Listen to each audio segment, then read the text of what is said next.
How's it going, guys? Hope you guys are having a good day or night. Today we are back on Reddit and we're going to be looking at people's stock portfolios. So I found this Reddit page that is basically people posting their stock portfolios and asking for opinions. So we can see what they've posted, where their allocations are, and we can also see what other people have said about their allocations. So I think this will be interesting. Traditional disclaimer before I get started, none of this is financial, legal, or tax advice. I'm not a licensed professional in any of these categories, so, take what I say with a grain of salt. Do your own research, consult a professional before investing. This is just for entertainment, so, don't bank on what I'm saying. My disclaimer is a little rusty. Been on Thanksgiving break, so. Alright, first one here. Hello all, just wanted opinions on how I've spread my wealth. I'm hoping some professionals could maybe review and tell me what they think. I will say this is the one thing that kind of cracks me up, is I don't know how much money this guy has, but he has a lot of holdings, pretty intricate portfolio. I'm guessing he has at least some decent amount of money, and doesn't seem super confident in them if he's asking for Reddit advice. But these are the same people who will come here looking for advice instead of going to licensed professionals to have a fiduciary responsibility. You don't even have to get a financial advisor. You can have a consultation. You can pay for a session just to have them give an opinion on your standing. There's a lot of other options that I think are probably better advice for you, but he has 20% cash in a high-yield savings account. Seems solid. 55% GIC in bonds. Pretty conservative. And then 5% of the portfolio is composed of Apple, Starbucks, Coca-Cola, etc. It's old and has a 600% return so far. I never touch it. That's neat. A lot of blue chips, I guess. Out of the remaining 20%, it is distributed this way. 18%. See, this always annoys me too, is when people do percentages like this, because 18% of 20%, now I'm trying to do that math. So we got BMO.to, so that's going to be something that's traded on the Toronto Stock Exchange. That might be Bank of Montreal. 18%. Then we have Meta, Facebook, 8%. Walmart, 7.6%, Google, 7%, ATD, I don't know what ATD is, let's look this up real quick. ATD.to.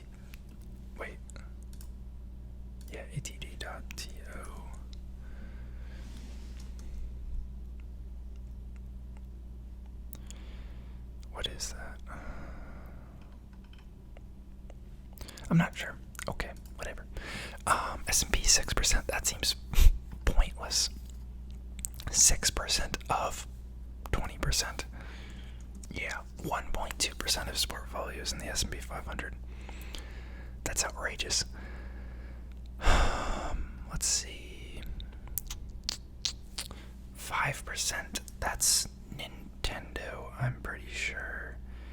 4.6% in Post. What is Post?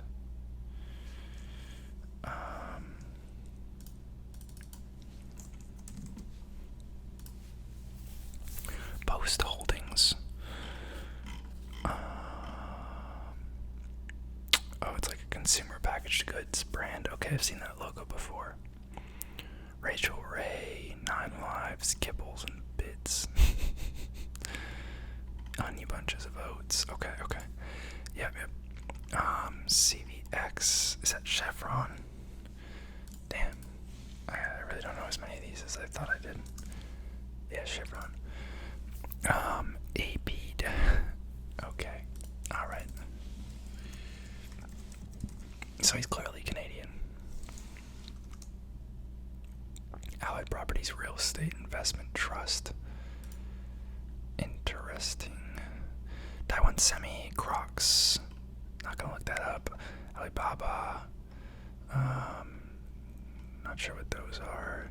More Toronto stocks. I understand this may seem like too many securities. Yeah, I'll say. However, they each come with a different sector for different reasons. Some, like Crocs and Baba, are more value investing. Are they, though? Are those really value investing? Well, whereas others like Bank of Montreal is more so a staple. Okay, so that was Bank of Montreal. My goal is to have that heavily invested 20% grow as much as possible, hopefully more than the S&P. Especially picking that many stocks, there's just no shot that he outperforms the S&P long term. If you're trying to grow your money in order to build wealth, you need to take more risk in terms of equities, blah, blah, blah. I think he has my 2 cents, what I would do if it was me. He has way too much in conservative holdings, unless he's like close to retirement. 75% in basically fixed income is ridiculous. And he needs more S&P exposure if you want some stability and good chances of success, in my opinion. I need advice on my Roth IRA, please. So we got $20,000 in BT Sachs. I'm pretty good. That's just the Admiral class shares for essentially VTI.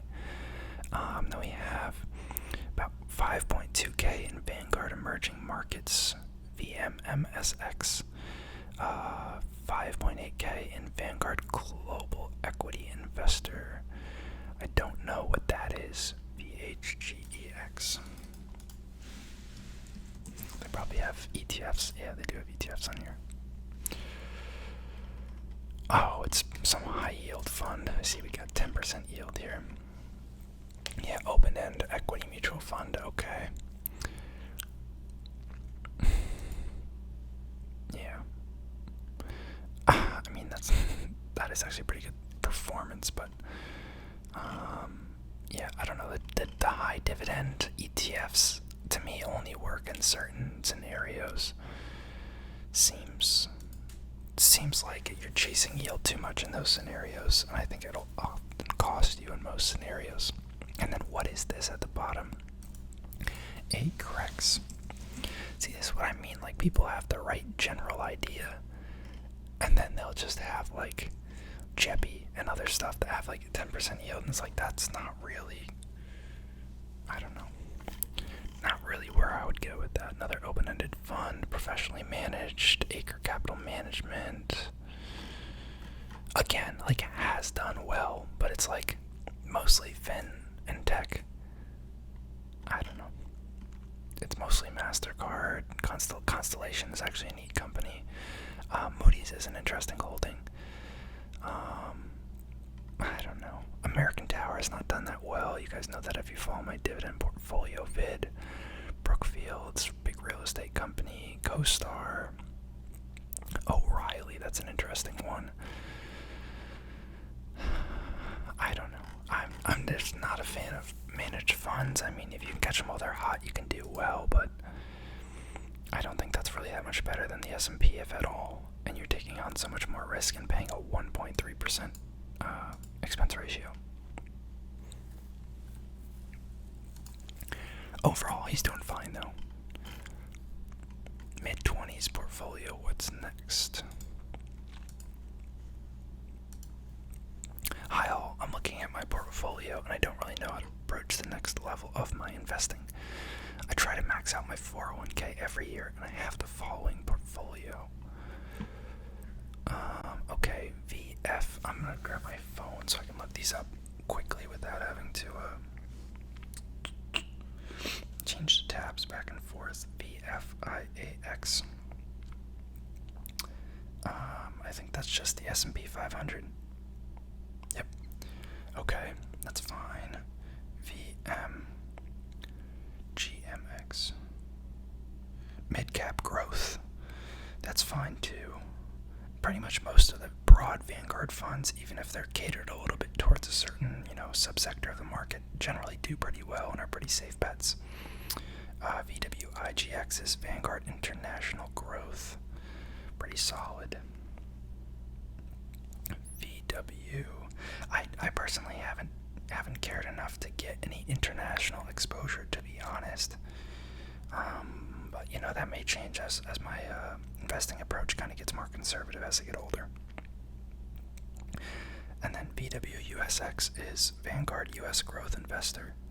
It's interesting.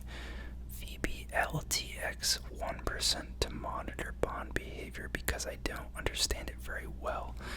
I've heard this approach before too. Like people telling people to buy like one share of a stock so that you'll be incentivized to follow it. I get it to some degree, but if he wants to learn about bonds, just learn about bonds. Doesn't even come up. Must be like an internal option only.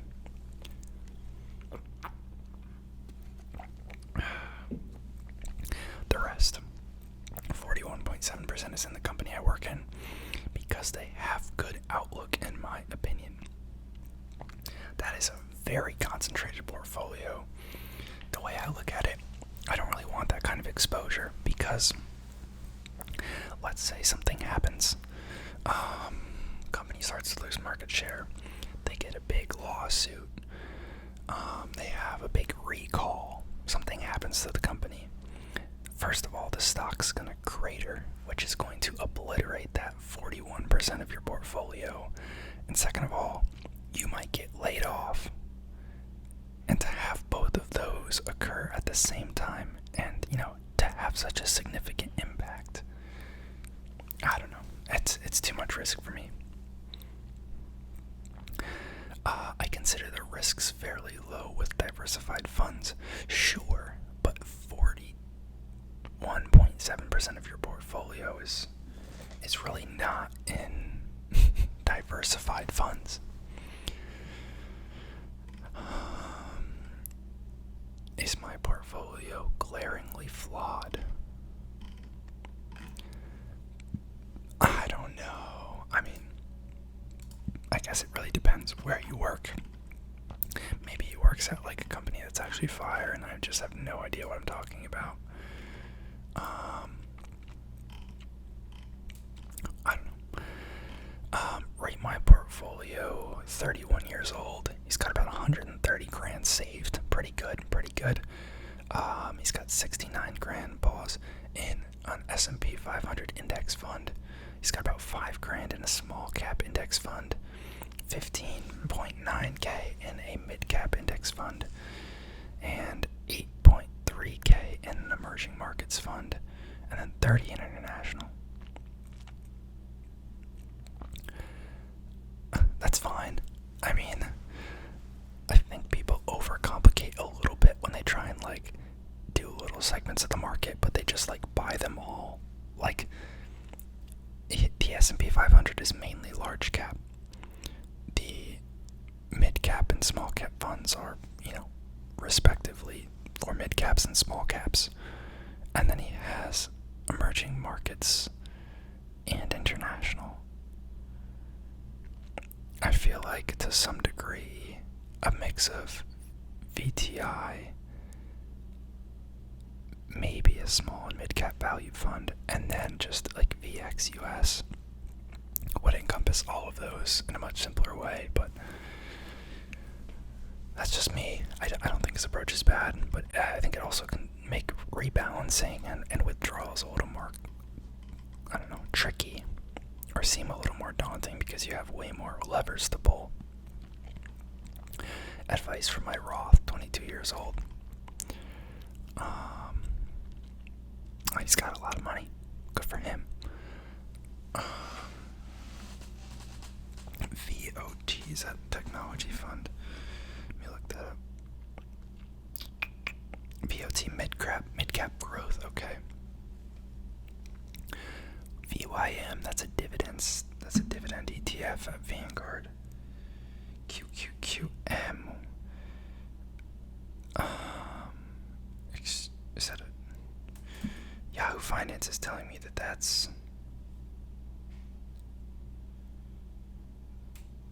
Invesco NASDAQ 100 ETF, okay. Not sure what the M distincts. VXUS is what I was just talking about. That says international exposure.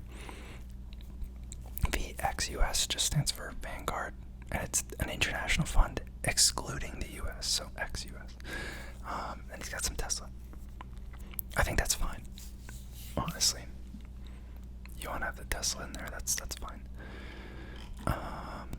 Wow, this guy has went insane with his portfolio tracker. Got about 61 grand saved. Good for him. Good for him. Looks like he's actually got a lot in brokerage and savings, not as much in retirement. Interesting. He's got an HSA going. He's got a TSP. I think that means he's in a government job of some sort. He's got I-bonds even. Wow. Interesting. Yeah, I mean, that's pretty solid. He was able to get 9.62%. My only issue with those is I like things to be very liquid. I'm young in my career. I'm young in my life. Moving around. I could change jobs. I could move. I could need the money for something. And the I-bonds are very long term. I believe if you sell before 5 years, then there's some sort of penalty. And also the interest rate gets recalculated on a 6-month period, so he's not going to get that 9.62% the entire duration of the bond. It could go down, so we'll see what happens with that, but I think he's got a nice portfolio. I-bonds yielding 6.9% through April. Portfolio is down 8% in the past year, and S&P 500 is only down 4.5%. Why am I doing something wrong? Should I just invest in S&P index funds? I mean, we can't see the total losses of his stocks here, I don't think. Nope. I mean, VT Sachs is essentially VTI. Vanguard target date funds. I'm not a fan of the target date funds. You have no control over the, allocation or withdrawal of what portion of the portfolio you're selling off when you start to withdraw. You have no say over, how quickly they're converting from a primarily equity portfolio when you're younger to a primarily bond portfolio when you're older. I like to have that control, so personally I would have VT Sachs and some sort of bond fund if you want to balance it yourself. But also, given that it's a target date fund and he's planning on retiring in 2055 according to the date of the target date fund, so he's probably in his 30s if I had to guess. Yeah, so I mean there's some degree of bonds in that for sure then. And that means that that's probably part of the reason why he's underperforming the broader market equities, which is what he's comparing himself to. I am a 24-year-old male. This is my current portfolio, which I primarily use for dividend income. Any critique or opinions on my portfolio would be appreciated.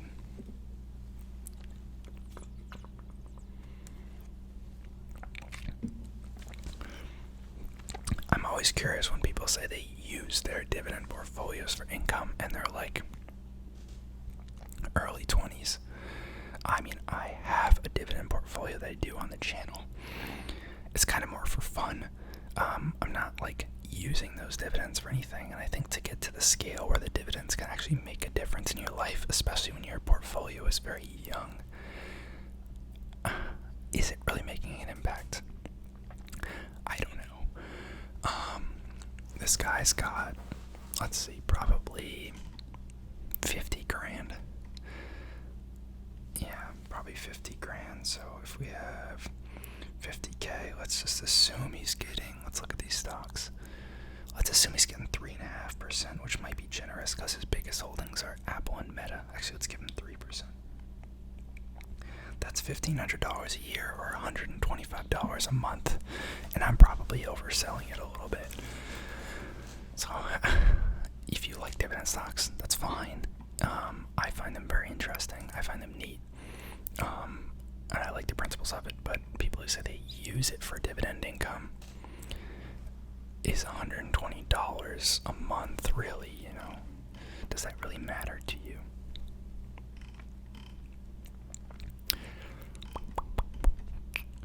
Is now a good time to start a Roth IRA? Yes.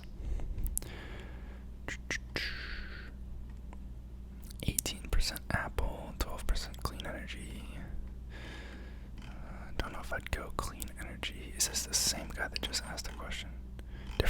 Another 19-year-old wanting to know if they should open a Roth IRA. Although everybody, I'm 19 and starting a Roth IRA. Good for you, bud. I have about $1,000 to invest. I'm currently going through Fidelity, and I've seen lots of people say that 100% VTI is a safe way to go. Is that what I should do? Thank you. Yes, that's a great start. That's a full market cap weighted fund that covers the whole U.S. stock market. When you add some more to your Roth, consider VXUS, as it's the rest of the world in one fund. Or if you'd like to just have the whole entire world, over 9,000 stocks in one fund, you could go with VT. Thank you. I did some research, and I'll definitely be adding VXUS to my portfolio. Should I keep that as 60 to 40 ratio, or are those markets that fluctuate? I've also heard a lot of people talk about bonds, but I don't know if that's something I should do at my age. Definitely not at your age. Target date funds, personally not a fan.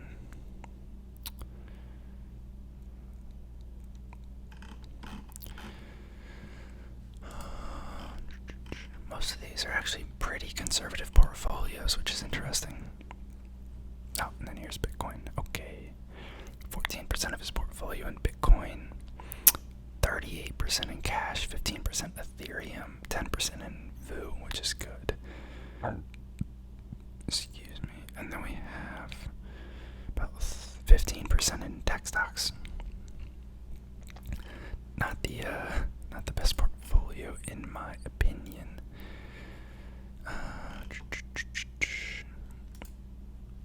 What are the cons of going 100% into VT for someone who has no interest in making active decisions? Zero cons. If you're a younger investor, it's probably the best single fund I'd recommend. A lot can happen in the world over 30 to 40 years as far as international versus US only.